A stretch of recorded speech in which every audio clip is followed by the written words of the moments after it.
Hi, I'm Jack, and welcome back because today I'm going to give you guys a ranking of all 7 movies in Phase 4 of the MCU now that Phase 4 has came to a close by the end of last year. And before I get started, just to let you guys know, let me know down below in the comment section what your ranking of the Phase 4 MCU movies are. I'd love to see it. Please be respectful about it. We're all going to have very differing rankings and differing opinions on the movies from one another, so be respectful down below in the comments. And with that said, let's get started. Coming in at last place is Black Widow. This is the movie that I don't typically revisit when it comes to MCU movies and even just Phase 4 on the list, because while I love the smaller scenes, the dinner scene's really good, the cinematography is pretty good for what it was, and even having a really good and dark opening, the way that it did with the song Smells Like Teen Spirit, and even just the fantastic dynamic between Scarlett Johansson's Natasha Romanoff and Florence Pugh's Yelena Belova. The rest of the movie is fine. It's very much mid-low tier MCU because I didn't feel any tension or suspense for our characters because this movie came out 2 years after Avengers Endgame, where we saw how Natasha's story is wrapped up, where she dies on Vormir, and because we're now getting a movie of her years later, it feels like there's not as much tension because we know she'll be fine. She's going to survive all these things that's happening to her right now. And the action sequences are fine, but they're very choppy with the editing. At times, it just doesn't do that as well. And I think just the fact that compared to the higher ups on the list, the third act's also just a little too generic third act MCU for a movie that's very much this smaller scale spy thriller story.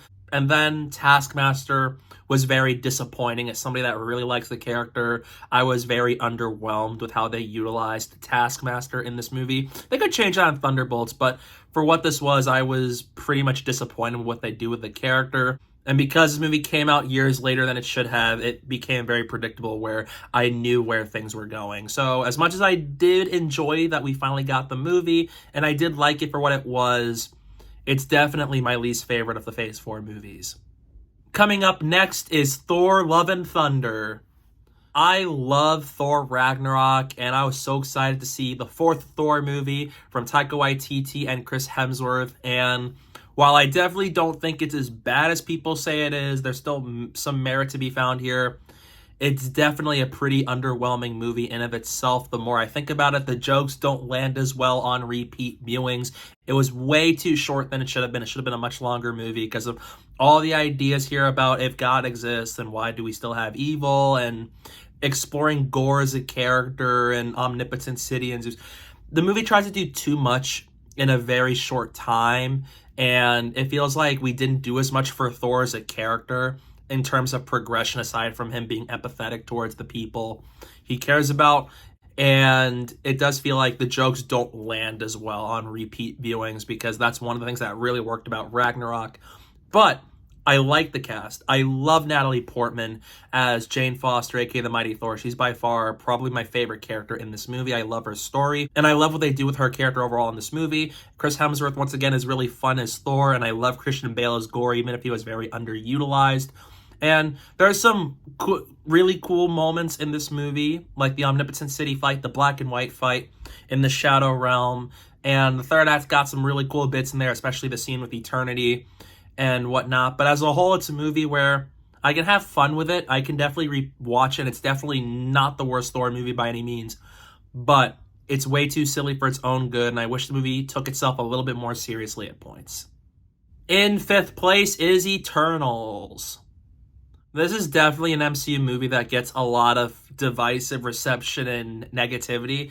I don't think this is one of the worst movies they've ever made. In fact, I think from a filmmaking standpoint, it's one of the best they've ever put out there, because it has a distinct style and flair from Chloe Zhao, and so as the fact that the visuals and cinematography are the best in the franchise, and it does a lot of new things where it's trying to explore these 10 Eternals who have a mission. They've been on Earth for millennia, and now they're trying to band back together after the Deviants have reformed. There's a lot of really good ideas in this movie, and I like the score. I like the action sequences here, and the exploration of humanity and mythology added to the MCU is really cool. There's a lot of really interesting stuff in Eternals that I like, as well as the characters having different world views on humanity. But I do think that this movie tries to do a little bit too much in 2.5 hours. It does not flesh out all these characters as well as it could have, especially because I wanted a lot more out of a lot of these characters. And I was very underwhelmed with how they used Crow, played by Bill Skarsgård, and it feels like it should have just been a Disney Plus show, and the fact that it tries to do a little bit too much in this movie. And I'm hoping we get a sequel because of where the first movie ended. So in the end, it's a movie that definitely wasn't as good as I was hoping it would be, but it's definitely one I've been more fond of over time, and it's one that I definitely think is better than most people give it credit for. In fourth place is Doctor Strange in the Multiverse of Madness. Sam Raimi is one of my favorite directors of all time. I love what he did with the Evil Dead trilogy. I love what he did with the Spider-Man trilogy. So to hear him direct a Doctor Strange movie had me so excited. And this is easily one of the best directed movies in the franchise, from Sam Raimi's style and flair, the color grading. The score by Danny Elfman's really good. The action sequences are awesome. The zombie Strange act of this movie is epic, and I really like the performances here from Benedict Cumberbatch, Elizabeth Olsen, and the crew. And because Doctor Strange is one of my favorite characters in the MCU, I really like him in this movie. And I did enjoy what they do with Scarlet Witch, aside from a few things. And so is how Strange's character progressed from where we saw No Way Home and Infinity War. It's a movie that had a lot of really good moments that I enjoy a lot. And although the screenplay is very flawed, I'd say it's one of the most flawed screenplays in the MCU. I do think there's a lot of really weird writing issues here, like America Chavez getting her powers and it first manifested over a wasp sting, or why were Strange and Wong standing there when they're trying to hold the shield on Kamar-Taj, or even just Reed Richards announcing to Wanda what Black Bolt can do. There's a lot of really weird, not so great writing choices made in this movie, but it is carried by the fact that it's very well directed by Sam Raimi, and I love these characters that I was really enjoying and invested myself in the movie. And although it should have been 20 minutes longer, it should have really done more to have the title of Multiverse of Madness, because we've only really been in 3 universes. It's still a movie that I really enjoy. It's one of the more rewatchable movies of Phase 4 for me. So in fourth place is Doctor Strange in the Multiverse of Madness. In third place is Shang Chi and the Legend of the Ten Rings. This is one of the biggest surprises of the MCU ever, because I was looking forward to this one coming in and I ended up loving it. The action sequences are some of the best in the entire MCU, up there with Captain America: The Winter Soldier. I love Simu Liu as Shang-Chi. He's a great new addition to the franchise. I love the cinematography by Bill Pope. I like the family drama aspect of this movie, with Shang-Chi dealing with his family, with his sister and his father, Wenwu, who is one of the best antagonist characters in the MCU and of Phase 4 as a whole. And this has a really compelling story. It's visually stunning. I love the action. I love the characters and this new mythology that's brought into the MCU. And it has this anime Dragon Ball flair to it in ways that I really enjoy a lot. And I enjoy the characters that I really want to see them return to the MCU, because I really liked what Destin Daniel Cretton was able to do with the characters and the story. But I do think the humor is not very great in this movie. I did not laugh as much in Shang-Chi the way I think they wanted me to. And even though the third act can get big with the CGI and the spectacle, I thoroughly enjoyed Shang-Chi and the Legend of the Ten Rings. And it's one of the best additions the MCU's had over the past couple of years. In second place is Black Panther: Wakanda Forever. Ryan Coogler and the crew have been dealt with a really hard hand with the tragic death of Chadwick Boseman, and I was left wondering for years, how are they going to push the story of Black Panther forward? And they absolutely delivered on all the hardships they had to endure. The performances here all across the board, fantastic. From Angela Bassett as Queen Ramonda to Letitia Wright as Shuri. Everybody here is great, and I love how the movie manages to take the side characters of Black Panther and make them main characters in this one. They do them really well. I love the characters. I love Tenoch Huerta as Namor. He's a great villain in the MCU and an antagonistic character. The visuals and cinematography, the best I've seen from an MCU movie last year. It's beautiful. It's very well shot and colorful and lively.